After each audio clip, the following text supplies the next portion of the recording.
Hello and welcome to I Am Well podcast. I'm your host Gemma, a nutritionist and a hormonal fasting coach, passionate about self-development through a holistic lens. But my biggest mission is to help empower women and get them to reconnect and trust their bodies again. So if you're a woman who just wants to better herself and live her best life, you're listening to the right podcast. So let's get to it.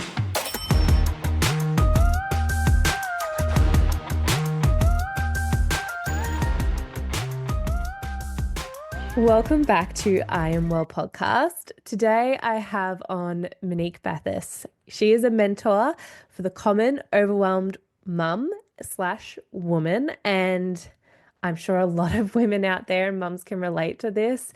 The burnout that you may be expecting, especially if you're also trying to run a business maybe as well. But even just for the common mum in general, it can be quite a lot, and just having someone there that can relate to you. I'm really excited for today's topic. She's helping women specifically in motherhood reclaim their power and ensure that they avoid that dreaded burnout that most mums are feeling. So I can't wait to dive into our chat because I just know this is going to be so potent to all the mum listeners out there. So just having someone to relate to, as I said, it's going to be really potent for a lot of the mum listeners. So thank you, Monique, for coming on today. I'm very excited. Thanks for having me. I'm excited to be here too. So before I get started with all my guest podcasts, I like to get a little bit into your background story. Everyone always has a really good story, especially as a mentor. I just feel like how everyone kind of got their own journey is usually quite interesting, quite inspirational. So I kind of like to get a little bit on your background and how you started becoming a mentor, especially for mums and other women. Yeah, sure. So I'm a mum of two. I've got a nearly 11-year-old and a nearly 5-year-old. And the first sort of half of my eldest son's life was pretty smooth sailing, to be honest. And I've got a background as a music therapist and now a feminine embodiment coach. And I've worked with kids a lot over my time as a therapist. And so I kind of felt like going into motherhood, I'm like, I kind of know what I'm doing, like in some ways. Mm-hmm. Then, as motherhood does, shows us all our shadows and things and triggers and things that we never expected that would show up, as we know. But a lot of what happened with me was when I fell pregnant with my second son. And, my eldest was 5 at the time. So he'd been an only child for, a good chunk of time, hadn't had to share the attention and his parents with anyone. And he started, showing lots of behaviors and things, as can often happen when a sibling gets thrown into the mix. And that kind of started to expand a lot and grow a lot more once his brother was born. And it just so happened that probably just before I fell pregnant with my second, I was really interested in the nervous system and just started delving more into that world around polyvagal theory and nervous system regulation. And so I'd started to do a lot of that in my work as well with children, but not so much with myself.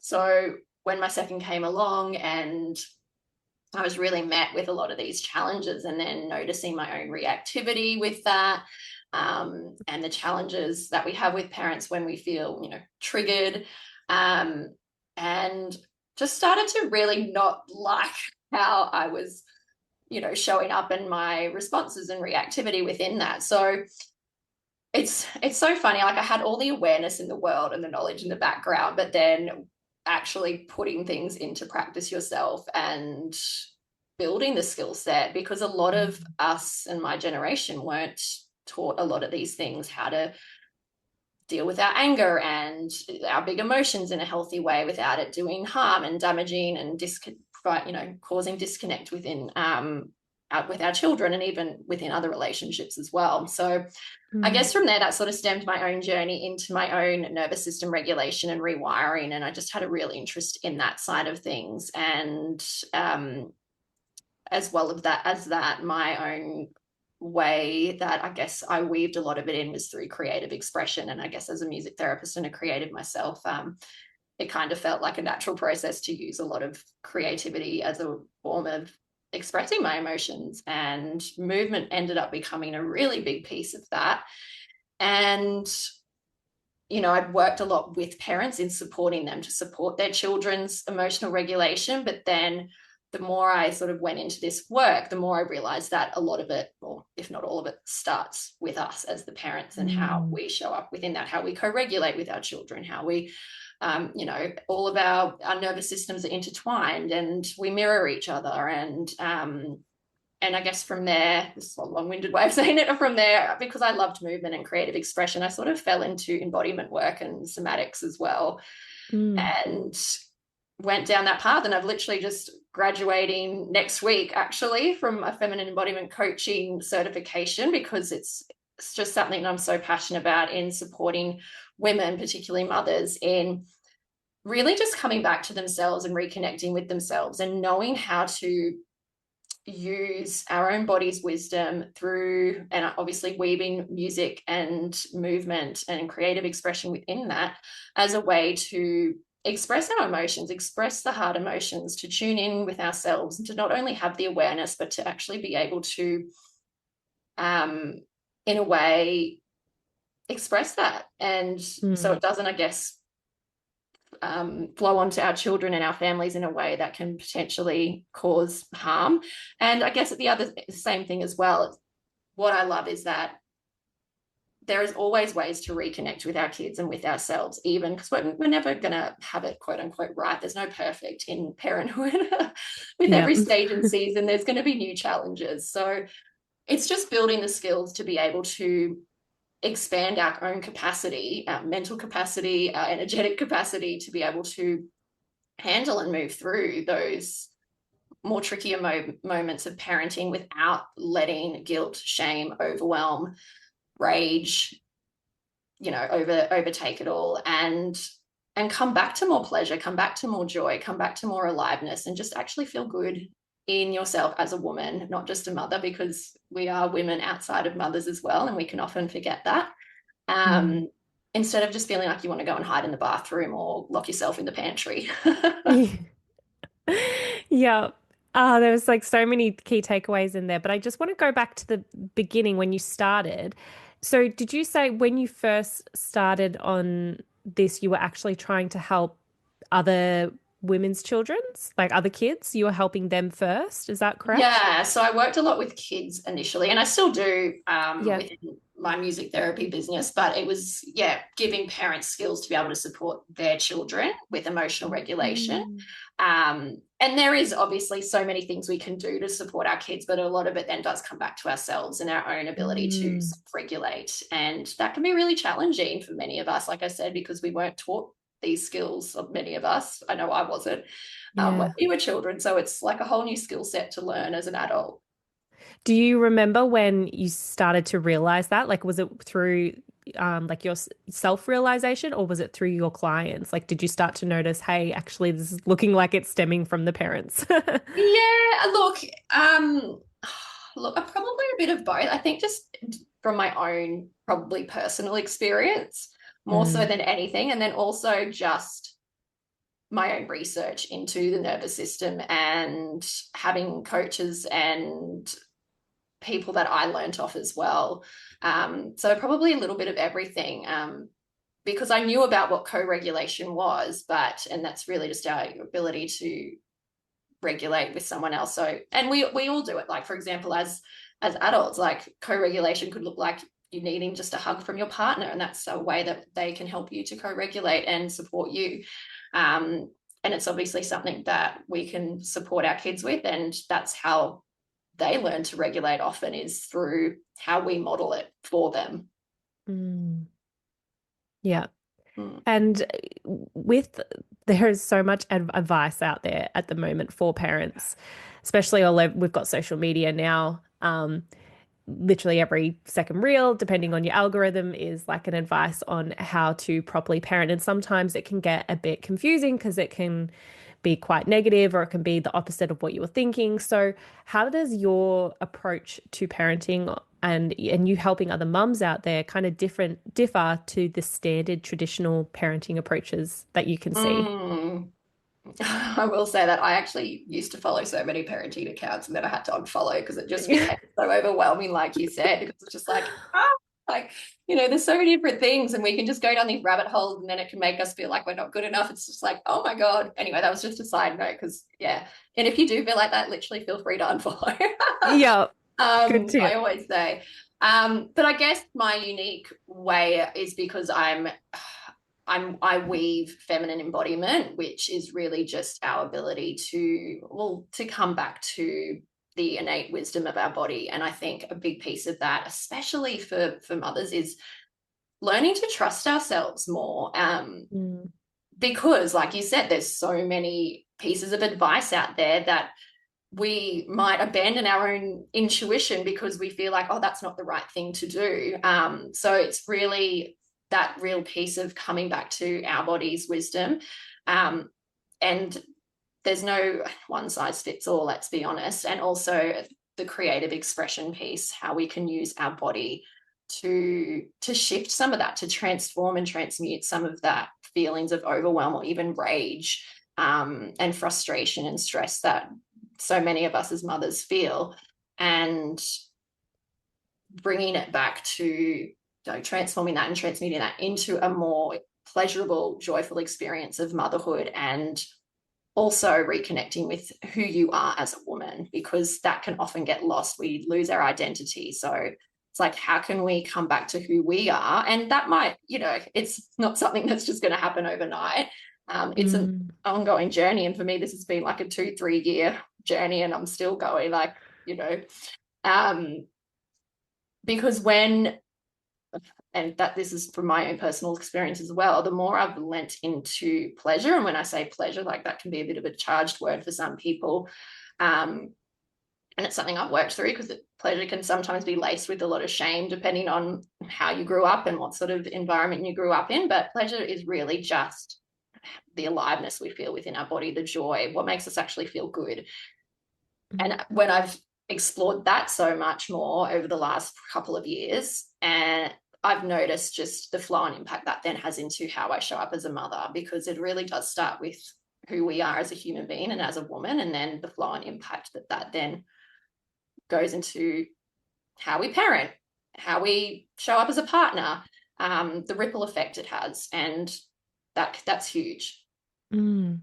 So, I wonder if you'd be able to like give us an example or a tip or a tool. Say if there is a mum, many mums go through this, but if we are feeling very overwhelmed at the time, how is a way that we could maybe change that, as you said, into pleasure or something different, transmuting that feeling that you were talking about? Is there Mm. certain tools or tips or anything? There are heaps of things, and a lot of what I do is, actually customizing a lot of things for the individual because it's going to be different for each person. But two big things that I would suggest is, and that I use in my own personal practices, is mantras. And again, that can be really challenging for people because when I say mantra, it's like I do a lot of singing and chanting and things like that.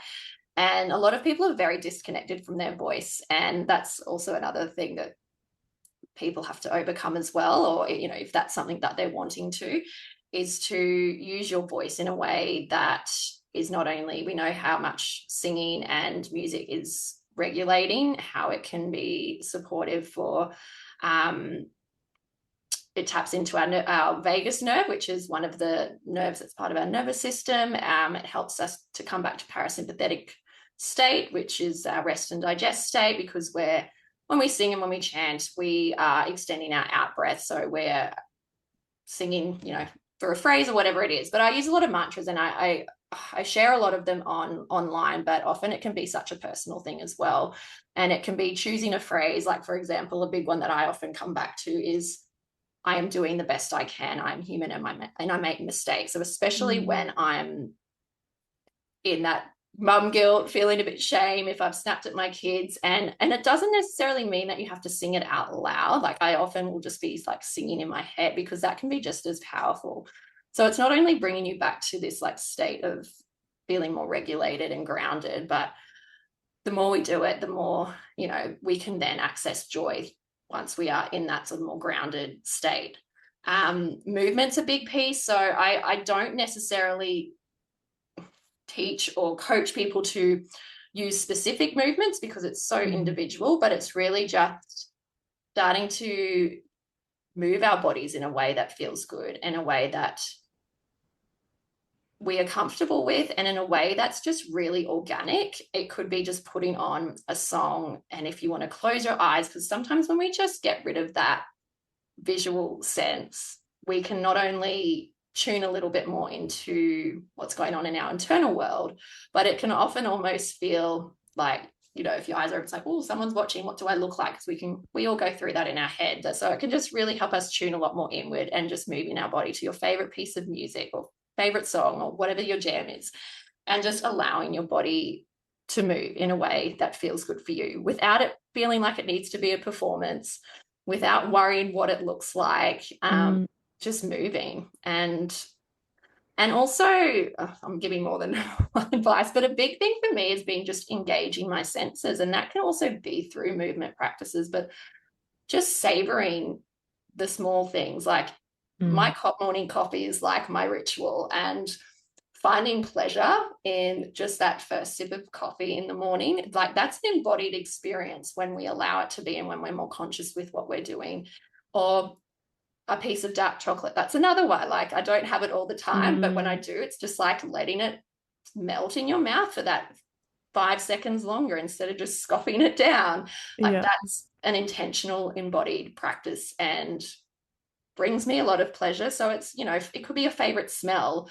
It could be, rubbing a hand cream on before you go to bed that has like a beautiful smell, and just like literally just sitting in that moment and Mm. feeling like, how good does it feel in my body to experience this smell, and just those little ways that we can engage our senses. And that can be a really great starting point as well, because it doesn't feel so jarring to our system if we're not used to being like, oh, now I'm going to like move my body this way. Or so that can be a really great starting point, I find, as well. Mm. And I had a thought and it just reminded me, it's funny how we think it's so, you know, out of the norm, but then deep down it feels so right in our bodies. And I think it's because back in our ancestors, they would do things like that and it was actually the normal. But it's because Mm, as we've grown up with modern day life and society and technology and all the things now, society tells us otherwise. But I think when you secretly do it or you start, not even secretly, but when you first start to do it, it feels normal.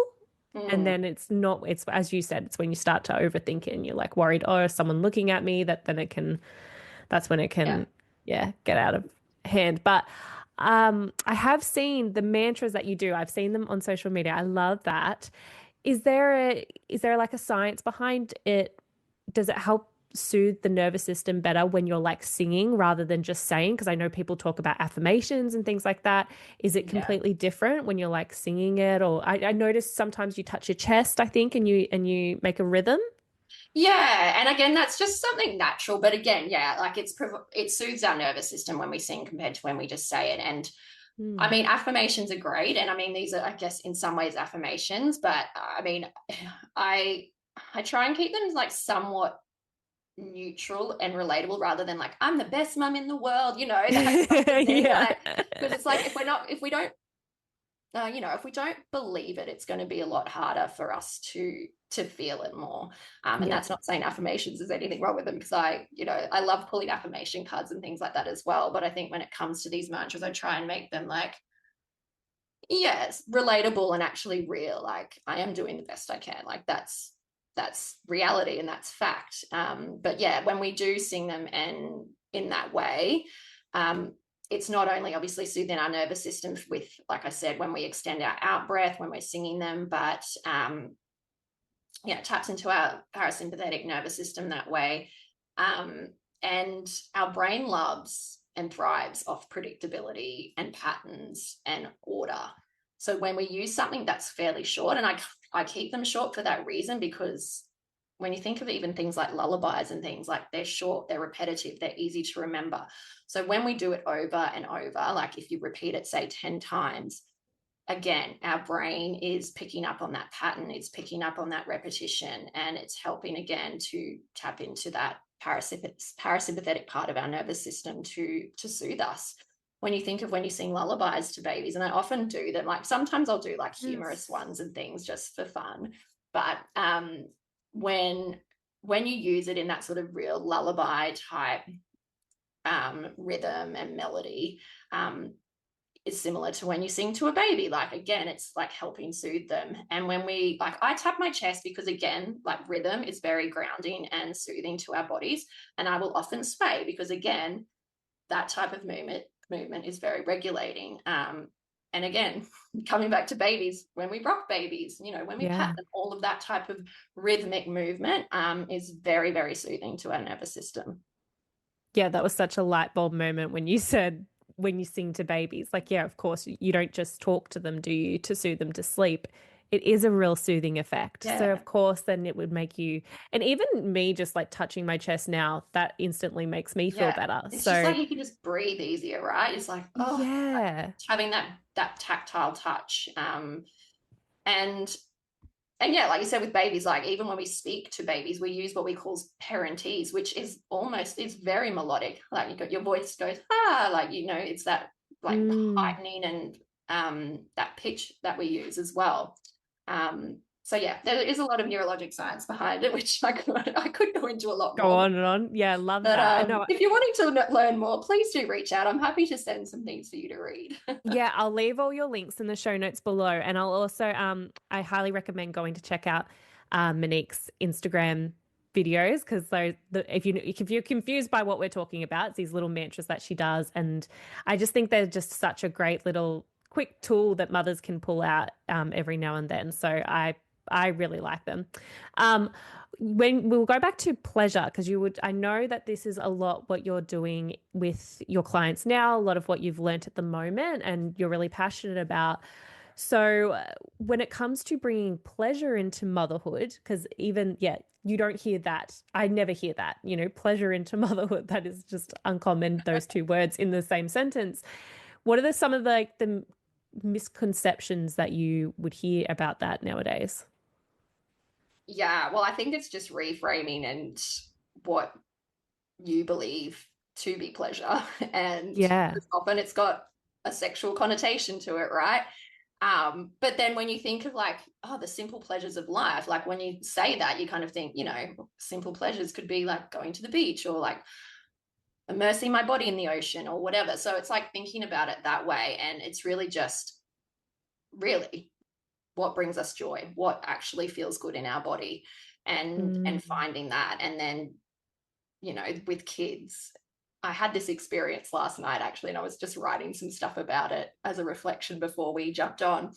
Um, how I was experiencing pleasure in motherhood last night. And that was through like belly laughing with my kids. We were playing tag and I did this weird run, and my son thought it was hilarious. And he was like just imitating me. And like we were in stitches. Like those sorts of moments are pleasurable. Like I felt really great. Like I hadn't laughed like that in what felt like so long. I'm like, why am I not doing this more? So just Mm. those sorts of things. Like I know sometimes play with our kids can feel like a chore.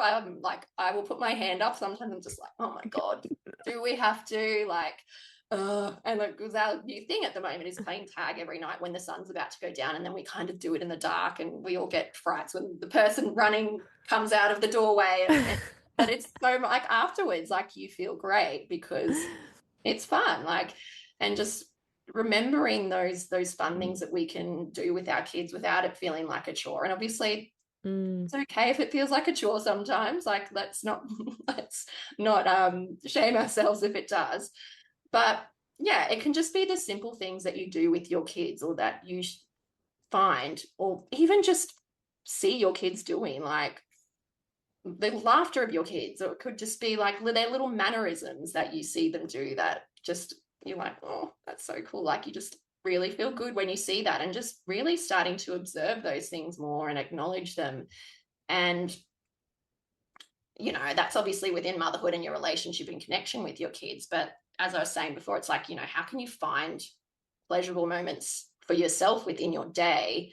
Mm. Um, because at the end of the day, like if we're feeling crappy, if we're feeling depleted and constantly overwhelmed, like that we're less likely going to be showing up how we want to for our children. And I know that for a fact for me, like I'm not, if I'm, and sometimes there's things that are out of our control. If you have a disrupted sleep, like that can potentially impact how you show up because, you know, your tolerance levels are not as expanded as they normally would be. But yeah, it's finding those moments that not only bring you joy like throughout your day and then that have you feeling good, but for me, it's also been finding what actually brings me joy outside of motherhood and how I can actually start to do those things guilt-free, really. And that's taken time. Like it's not easy to just be like, oh, I'm going to a dance class tonight and Mm. you know, well, whatever it is that you want to do, but finding those ways that you can, yeah, really just bring joy and things that are going to have you feeling like I'm actually a woman outside of a mother. It's, you know, that's one part of who I am, of course, but at the end Mm. of the day, you're a human being and you want to experience life in its fullest capacity. And sometimes that means doing things without your kids and your family.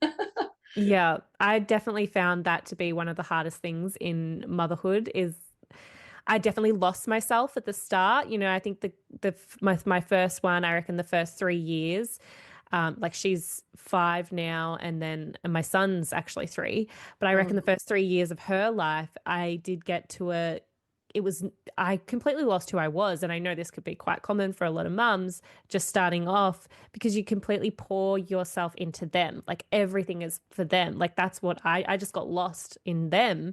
And I mm, forgot who I was or who I wanted to be. And then that's when life started spiraling for myself. It mm, wasn't until I did start taking time out to try to remember what I love to do again and start working and, you know, go out and catch up with friends and do things. But I'm going to admit the first times I was doing that, I did have that guilt, you know, like that separation anxiety that, oh, but I should be home with them. Or when you're walking out the door and they've got an attachment to you and they're screaming and crying, and you're like, I'm sorry, I'm going out for lunch. Like it doesn't feel, you know, mm. you have that guilt. So I just know that this is so common for mums. I don't probably at any age there's always some sort of mum guilt, isn't there? So how do Yeah. you help your clients going through that? Yeah. And look, it's not about getting rid of your feelings because we're Hmm. all going to experience them. It's about how like you can actually be with those feelings without letting them completely consume you Mm. and spiral. Um, so a lot of what I do is really just supporting mothers to expand that capacity to be able to Mm. hold those big feelings and to be able to then, you know, release them and express them in a way that's conducive, that's not just going to eat you alive until a certain point you then completely lose your shit and Hmm. delete Yeah. out the people you love. So it's like, you know, how can we actually be with those feelings without feeling the need to get rid of them, without distracting yourself from them or numbing them or, you know, Mm. going to all these coping mechanisms that, you know, we often do. And I still notice ways that I do that as well. But with awareness, that's a sort of the first step, like becoming aware of it. It's like, okay, great, I've got the awareness. Like, what do I actually do with these now, these feelings now, and move through them and shift through them so that they're not just becoming stagnant in my body. So yeah, just supporting them to be able to be with those feelings, to expand their Mm. tolerance and well, we call it window of tolerance. I'm not sure if you're familiar with that term. You might be. No, no, No. explain window of So tolerance. Yeah. it's really got to do with, yeah, I guess our nervous system and polyvagal theory, which is yeah, a theory around, yeah, our nervous system and the different states of our nervous system. So a window of tolerance is really when you think of when we're regulated, and that's just really when we're in this what we call social engagement stage where we're feeling connected, we're feeling pretty, you know, pretty chill. I don't always like to use the word calm because it's, you know, we can be regulated without feeling super calm. But our window of tolerance is really just our threshold. Our, if you think of a window, like it's got an edge to edge, so our ability to be able to hold our experience or our feelings, and that can widen, or you know, it can decrease, especially if, you know, for example, you're running on 4 hours broken sleep. Like your window of tolerance is not going Mm. to be great for the day because of the stresses in your life and the sleep deprivation. But as we start to work with the nervous system, work with your body and your experience to be able to be with emotions, that will eventually widen that window of tolerance to be able to hold big emotions, to be able to hold your kids' big emotions and your Mm. family's big emotions and be able to shift through them and move through them with a bit more ease. So that's kind of it in a very, in a nutshell at least. Yeah. But yeah, if you just think of it as like your patience or your tolerance levels on any given day, and like I said, it can shift from day to day because it's going to be dependent on other stresses in your lives and things as well. Mm. I forget what your original question was now because we just went N- on a tangent. No, that was really good. And it reminded me, you brought up polyvagal theory earlier. Could you go into this? I know it's a huge topic, but try to explain it just as much as you can in a nutshell for the listeners that maybe haven't heard of this before. Yeah, well, I'll just explain in terms of the nervous system. So, if you think of your nervous system, a lot of people are familiar with sympathetic state, which is, if you think of it as your fight flight responses. And then Mm. a lot of people are then familiar with your freeze state, which is when you're kind of in shutdown, withdrawal, that type of thing. So Mm. polyvagal kind of expands on the nervous system and the states of the nervous system and the branches. They call it the branches of the nervous system. So you've got, and they call it a little bit different. So they do call it your sympathetic state. So that's kind of your flight responses. And then they've got your dorsal state, dorsal vagal, which is more of your Mm. freeze response. But then they've got what they call ventral vagal, which is your, they call it like the social engagement state, which I did mention before. So that's really like you're connected, you're feeling like pretty good, pretty like you can function for the day. And of course, we're going to like fluctuate. We're not always going to be, and is going to be perfect, like chill, fully regulated all the time because that's not how life is, right? That's life. Yeah. We need to be able to fluctuate between these states and these Mm. branches while ultimately being able to bring ourselves back to ventral vagal.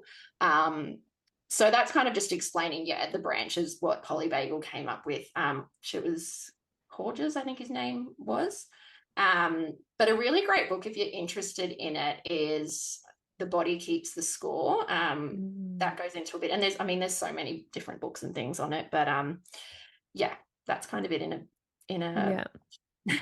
Is this something that you teach your clients so that then they can understand a different way of like regulating their nervous system? Not necessarily teach. It's yeah, for me, it's not necessarily about teaching. Like you're in this state. Like if it comes up, yeah. Mm. It's just client to client because everyone's interested in different things. People, some people are really interested in the theory side of things, whereas others maybe not so much. Just like Mm. wanting like maybe different tools or guided practices and things. And I mean, that's all part of it anyway.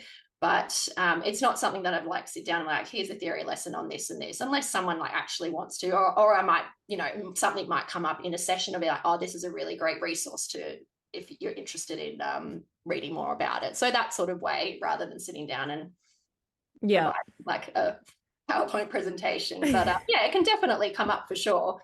But yeah, I'll often just provide resources and things like that for those that might be interested, or yeah, if something comes up that's in relation to that in a session. So talking about your sessions and everything, I know you mentioned that, well, you mentioned to me, you haven't mentioned on the podcast yet, but you do have a new program coming up. Now, I don't know what it Yeah. is. So did you want to I discuss the new know. I'm program? literally launching it next week. So by the time this Oh, podcast is out, it should be launched. yay. So yeah, I mean, I haven't actually announced it anywhere either. So this is the first time I've actually spoken about it. Oh, I So feel so special. so it's called Rage to Radiance, and it's a 3-month one-on-one coaching program for mothers. And as the name would suggest, it's Love supporting that. mothers to go from rage, and it's not necessarily that you experience mum rage, though many of us do to an extent, but it's that overwhelm, that just constant stress and snapping and flipping out. And Mhm. moving more towards, by the end of it, having the tools to be able to feel more pleasure, and really just reshaping and Mm. reframing and your relationship with what pleasure is. Like, we've kind of spoken about a lot of this today. And so that is, 3 months. So within that, there's 10 sessions that we do. It's very tailored towards the individual. I've obviously got tools and things that I use within that, but it's not like, this is what we're doing and we're not venturing from it, because as in life, things come up, and Yeah. you never know where these sessions are going to take us, because it's just so individual and so personal. So yeah, so with that, as I said, we have the 10 one-on-one sessions throughout those 3 months. There's resources that I provide. Like I said, there's mantras, guided meditations, movement practices. I have customized different playlists and things for the mamas, and really just provide them with tools that they can then take on past that 3 months that we have together. I love that. I love that everyone's programs, from what it sounds like, they're all going to be different and it makes Yeah, sense. It makes sense, yeah, doesn't it? yeah, Mm. yeah. So there's a structure to an extent, but yeah, it's not it's not like each week we're doing this and this. Yeah. Because life keeps lifing, and you might come, you might come to a session and they'll be like, well, this has happened this week. It's like, okay, like, is that something you want to explore? Like you would like often go to any type of coach or mentor or even therapist. Yeah. So it's really using that. But my passion is, and because this has been my experience, like, is to go from feeling just that constant, or not necessarily constant, but like just feeling like you're not showing up how you want to as a mum, because you're irritated, because you're just completely overwhelmed, and you feel very little joy Hmm. in life and in motherhood, and using your body's wisdom to shift some of that and to move through some of that and to actually come out the other side. Like, Mm. I've got myself, like, I know how to tap into my joy, I know how to tap into pleasure, and that is, for me, has been such a pivotal way for me in showing up as a mum that I want to show up as and desire to be. And look, of Mm. course, we all have our moments, and that's a given. But for me, and this has been probably over the last 18 months, like rediscovering my own pleasure and joy has just 100% shifted and changed how I've shown up as a mum for my two kids. So it's Mm. really based a lot, not only on my experience, but also on a lot of the tools and um, the knowledge that I've gained, particularly over the last 12 months or so since I started doing feminine embodiment coaching. So yeah, I'm really excited to launch that, and more than happy to chat to anyone who is interested in hearing more about it. I'm not a pushy salesperson by any means. It's really just a chat to see if we're a fit for each other, and it's going to be something that is going to support you on your motherhood journey. And it sounds such a game changer for mums. Like, just to have that, I said, like someone that relates, because you literally, it sounds like you've created this program of something that you knew you needed and it worked for Yeah, you. So yeah. obviously, a mum if you're listening and you're like, oh my God, I relate to this so much. This is exactly what I needed, then perfect. I will leave all those links for everything. I know it's not coming out to next week, but that's okay because this episode's not coming out till next week as well. Good So timing. I will leave all those details in the show notes below.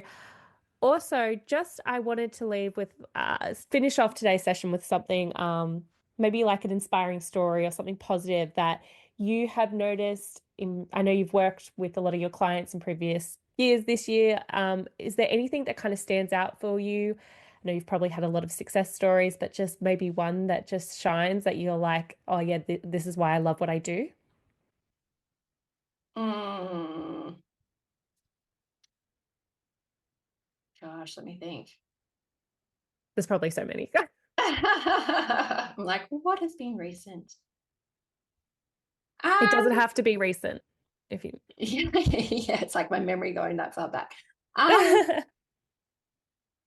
I did work, like, interestingly, I did work with a client probably a couple of years ago now. And initially, funnily enough, like I was talking about earlier, it was around supporting her son to regulate his own emotions. And just naturally, as we started working together, things came up for her. And like I'd given her a lot of tools that she could use to support her son. And then we started sort of working with her and things that she could do. And even back then, I used a lot of mantras as well. Mm. And the work we did together, like she was said that not only the tools that I obviously provided for his son, but she came back and she was like, you know what, I actually never like realized how much I needed to not quote unquote work on myself, but how much I needed this for myself as well. Because yeah, it's just so funny how, you know, you can show up, your goal is to do A, and then all of a sudden this new thing comes up, and just working with her through that process and supporting her to be able to co-regulate her son and in those challenging moments. And it was even like a year later, she messaged me on Instagram and she was like, I just need to let you know, like, that this seriously like changed my life, the work that we did together, not only for my son but like our relationship.